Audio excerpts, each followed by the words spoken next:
Sem dúvida. E uma das últimas imagens que eu tenho de você na TV Globo, particularmente, era justamente com o Ah, combate ao coronavírus por lá. Eu queria que você lembrasse, não sei se você lembra, já passou algum tempo, mas eu acho que isso foi muito marcante na sua carreira, não só na sua carreira, mas do mundo inteiro, né? Todo mundo lembra mais ou menos o que estava fazendo naquela época. Eu acho que você também deve lembrar um pouco bem.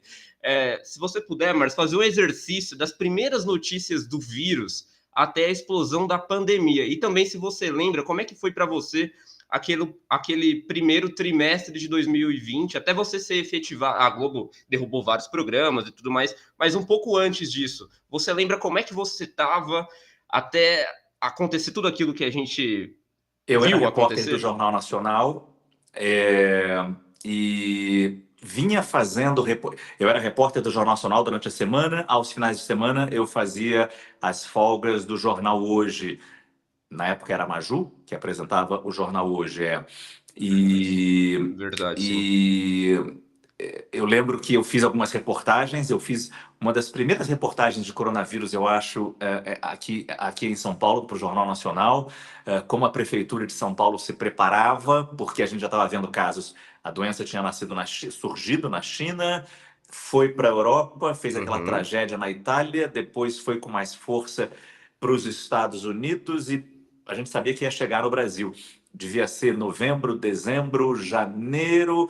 A gente começou a fazer essas reportagens. Desculpa se a data está errada, eu realmente não vou lembrar. E eu lembro de ter feito essa reportagem Uhum. muito. Eu lembro muito bem da reportagem. Era o monitoramento de pessoas que podiam estar com a doença. Não, mas a doença não tinha chegado aqui ainda. Isso talvez tenha sido depois, então.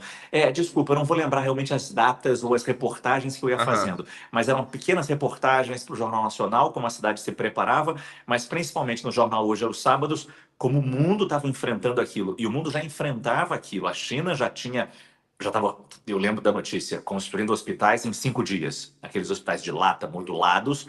A China com Uhum. aquela capacidade velocíssima de fazer as coisas, construindo hospitais para receber os doentes. A Itália, as mortes acontecendo, os casos chegando nos Estados Unidos. E aí todo o drama lá da falta de saúde pública, como aquelas pessoas iam ser atendidas. E o pânico que havia. O que vai acontecer com aquelas pessoas que não têm plano de saúde nos Estados Unidos? Vou morrer em casa. O que vai acontecer quando essa doença chegar no Brasil? A proximidade que existe nas comunidades, as favelas, como é que vai ser isso? Enfim, já havia toda uma preocupação e a gente acompanhando isso no jornalismo. Uhum. Aí eu não vou lembrar exatamente o que aconteceu. Eu lembro que eu estava em casa um dia e toco meu telefone e fala. Já tinha a informação de que a Ana Maria Braga. Aí veio a pandemia. Ali em Sim, fevereiro, março. Veio a pandemia e aí março, é. começaram as mudanças na programação e entre as pessoas mais velhas principalmente, indo para casa. Então, a querida Ana Maria Braga, a querida Fátima Bernardes, tiveram que ir para casa. Abriu um buraco na programação. E eu lembro que acho que foi uma sexta-feira. Sim, foi uma sexta-feira. Me ligaram e falando.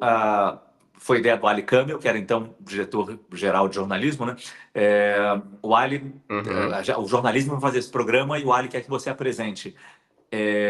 Você pode vir aqui na segunda-feira? Era no Rio. Então eu falei, posso, posso.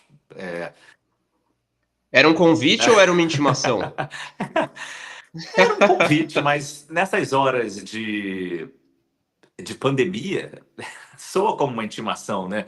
Porque você está sendo chamado para Não guerra. é? Não tem outra expressão a usar. É Aham. batida, é barata, é clichê, mas é uma guerra naquela hora. E a nossa profissão estava Uhum. na linha de frente dessa guerra. Não tinha como ser diferente. Enquanto todo mundo foi para casa, eu fui para a rua. Todos os jornalistas foram para a rua, não tinha jeito. Uhum. Claro, os mais velhos, os que tinham problemas respiratórios, de coração, algum problema de saúde mais grave, esses ficaram resguardados, mas quem podia era convocado. E aí, sim, foi uma convocação. Eu acho que sim, intimação, como você usou. E aí, mas aí veio o fim de semana e falaram: não, não vai ser mais no Rio, vai ser em São Paulo. E aí, na segunda-feira, a gente se reuniu e aí pensou o nome do programa, como é que vai ser o programa, A equipe do programa puxou um editor do Jornal da Globo, um editor do Jornal Hoje, um editor do Bom Dia Brasil, uma pessoa da arte para fazer as ilustrações, mapas, gráficos, um produtor sei lá de onde, e foi juntando. E aí formou-se uma equipe para um novo jornal, para um novo programa. E eu tive a honra de apresentar esse programa. E essa reunião foi na segunda. Não é exagero, eu posso estar errado aqui, mas ou foi na terça ou foi na quarta que o programa estreou. E foi na terça ou na quarta, na estreia do programa, que o Brasil registrou a sua primeira morte por coronavírus. Ou seja, o programa estreou, e desculpa se eu não lembro a data, a primeira morte foi registrada. Quer dizer, a primeira morte foi confirmada por coronavírus. A pessoa já tinha morrido e depois dos testes percebeu-se, aquela pessoa morreu de coronavírus. Naquele dia, houve a confirmação de que a primeira morte tinha sido registrada no Brasil por coronavírus, na estreia do nosso programa. Então, não é difícil perceber a importância daquele programa, porque ninguém sabia nada. Nem eu sabia nada, os médicos não sabiam nada. Não que os médicos não soubessem nada, os médicos foram um amor. Os médicos são a razão do sucesso daquele programa. Todos muito bons, muito falantes, infectologistas de primeira linha, que a nossa produção ia achando. E desculpa se eu não vou lembrar o nome de ninguém, porque eu sou péssimo para nomes, já faz muito tempo, mas o programa foi um sucesso também por causa disso, porque eram pessoas muito dedicadas, não apenas os médicos, mas toda a equipe que se juntou a esse programa. E aí a nossa produção fazia entrevistas com esses médicos para ver se eles falavam bem, porque a gente precisava de pessoas que falassem bem, que tivessem informação, um mínimo de informação sobre a pandemia, algo completamente inédito para as nossas vidas, para a nossa geração, pelo menos. Então, e todo esse esforço individual de cada um, unido, junto, num trabalho de equipe, fez aquele programa tão importante e que eu acho que entra para a história da TV brasileira. Eu acho que, sem dúvida nenhuma, ali, e não eu, por favor, não eu, mas aquele programa fez história na TV brasileira. Claro, sem dúvida. Eu tenho uma dúvida, Márcio, também, de se houve entre vocês, na criação do programa, de quanto o combate ao coronavírus duraria na grade de programação. Ele terminou em maio, mas ninguém sabia quando a pandemia, quanto tempo ela duraria, se a gente teria vacina, se não teria, estava tudo muito embrionário, tudo muito no começo. Eu me lembro que eu falava, não, isso daí não é possível que vai chegar aqui no Brasil, isso aí é só isolar meia dúzia de pessoas e rapidamente o vírus se dissipa, mas acabou, não aconteceu nada disso. Então, como é que vocês estipularam? O programa vai durar X semanas? Ou vocês iam semanalmente avaliando a duração dele? Não havia nenhuma previsão de quando ele ia terminar. A gente sabia que a gente tinha que preencher aquele espaço na programação, mas ao mesmo tempo a gente sabia que a gente tinha muita informação para passar, muita dúvida para tirar. Basicamente, o programa era o quê? Receber 2 médicos por dia e receber perguntas das pessoas de casa. Basicamente era isso. Claro, no meio tempo eu fazia perguntas também, no que eu estudava, no que eu assistia, no que eu apurava, nas conversas com outros médicos. Mas basicamente era isso o programa. E nessa simplicidade, e por ser tão simples, talvez, é que ele fez tanto sucesso, porque as pessoas assistiam, ligavam a TV para tirar a dúvida naquele momento tão, de novo, inédito na vida de todas elas. Então não havia nenhuma previsão de quanto esse programa ia terminar. Você falou maio, eu juro que eu não lembrava quando ele terminou. Eu sabia que era 2, 3 meses, eu não lembrava mesmo, não lembrava. Mas a gente sempre sabia que ia ter uma hora que ia chegar um fim nele, porque as perguntas começaram a ficar repetidas. Ainda bem. Todo mundo foi começando a ficar mais bem informado sobre a doença, a gente foi entendendo melhor, mas eu lembro dos sustos que eu fui levando ali. Enfim, foram vários momentos marcantes para mim do programa. Um primeiro susto foi relacionado a isso que você fala. Quanto tempo ia durar para vir a cura, para vir um tratamento, para vir uma vacina? Eu lembro que quando começou-se a falar de vacina, eu lembro que eu perguntei para o médico, e aí, quanto tempo vai ter essa vacina? Quanto tempo a gente vai ter essa vacina? Pode ter uns 2 ou 3 anos. Anos? Eu lembro do susto que eu levei quando ele falou 2 a 3 anos, porque eu tinha exatamente essa imagem. Assim como toda criança que na primeira semana ficou em casa e pensou, vai durar só uma semana. E quanto tempo as crianças ficaram em casa? E quanto tempo o isolamento continuou e foi pregado pelas autoridades de saúde, pelos especialistas? Quando eu tomei a informação de que uma vacina para ser desenvolvida levaria 2, 3 anos, Foi um susto que eu levei na hora. Esse foi um dos momentos mais marcantes para mim, porque aí a gente vê a dificuldade que foi para como Uhum. a nossa ciência e os nossos cientistas, nossos especialistas, nossos médicos são valorosos nisso, porque eles salvaram vidas, não apenas nas recomendações que eles faziam, mas na busca por uma vacina que nos protegesse. E graças a Deus, por todo o avanço do homem, chegou rápido, veio até rápido demais, num trabalho também Veio inédito, mesmo. nunca tinha sido feito uma vacina tão rápida assim. E acho que logo no fim do ano, né, de 2020, 2021, já começava a Sim. vir a esperança da vacina. Claro, em pequenas quantidades ainda, em fase de testes muitas vezes, mas dando essa esperança. E enquanto isso, a gente ia ensinando as coisas básicas para as pessoas, como usar máscara. Eu tinha morado no Japão, então eu tinha uma noção do que as máscaras serviam e como os japoneses usavam máscara. Os japoneses usam máscara não para se Uhum. proteger, mas para proteger os outros. Quando eles estão com gripe, eles colocam máscara para andar de metrô, para ir para a rua, no mercado. Para a máscara segurar o vírus ali quando eles espirrarem, quando eles tossirem. A gente não tinha essa consciência, a gente não tinha esse espírito de cidadania, a gente nem sabia como usar uma máscara. E aí também foi uma É. coisa. E aí eu puxo um pouco para minha sardinha, foi um pouco de ousadia quando eu ensinei a fazer uma máscara de pano ali, porque já faltava máscara nas Uhum. farmácias, o governo o tempo todo falando: Eu não, não lembro. precisa usar máscara, não precisa usar máscara, senão vai faltar para todo mundo, não precisa usar máscara. De um dia para o outro, o governo falou: vamos usar máscara. Acabou a máscara. É claro que não tinha máscara para todo mundo no Brasil. A gente teve que trazer máscara do mundo inteiro. Uhum. Aliás, o mundo inteiro precisou produzir muita máscara. E aí eu ensinei a fazer uma máscara de pano. E aí aquilo foi. Até hoje eu recebo vídeos das pessoas brincando ou até agradecendo por como eu ensinei a fazer a máscara. Eu aprendi a fazer aquela máscara na internet, e aí eu perguntei só para o meu chefe: posso Uhum. ensinar a fazer essa máscara? Claro, consultei os médicos antes. Essa máscara de pano funciona? Não é a ideal, mas funciona. Vai conter alguma coisa ali. Se a outra pessoa tiver de máscara de pano, também ajuda a conter. É muito fácil falar agora, olhando para trás, máscara de pano era besteira, não funcionava nada. A gente Uhum. ficou muito tempo Uhum. em casa, como é que é? O fique em casa era besteira. É facílimo falar isso agora.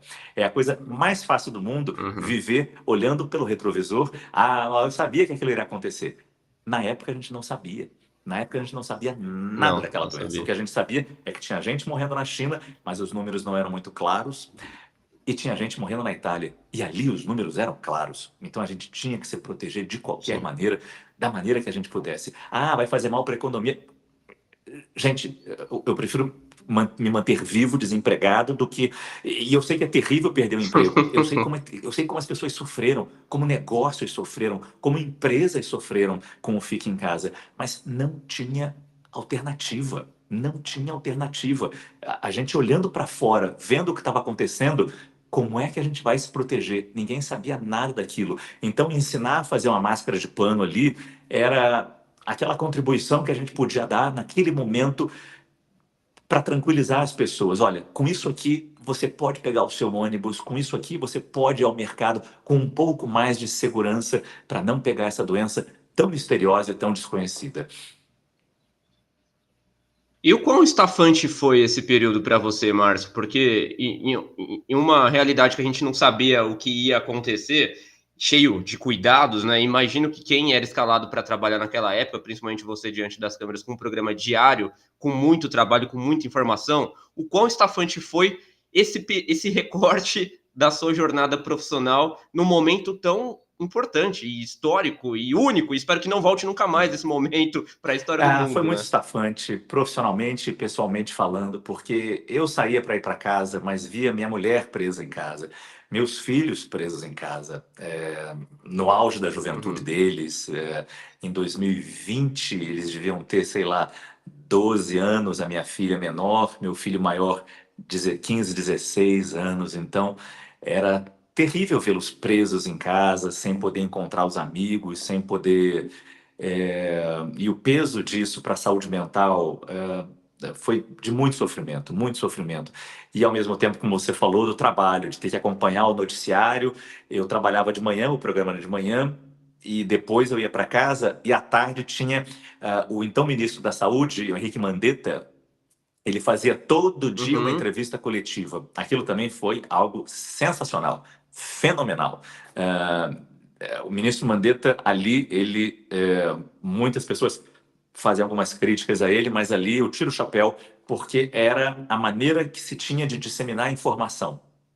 E ele é médico, ele é profissional da medicina, então melhor do que ninguém ele sabia o que é transmitir informação correta para as pessoas. Então todo dia ele fazia uma entrevista coletiva, ele e seus técnicos ali, é, alguns técnicos a gente passava a conhecer, né, porque eu ligava, conversava, ou por de Uhum. tanto assisti-los mesmo, e gostar deles, perceber o entrosamento que havia e a vontade que havia de agir ali.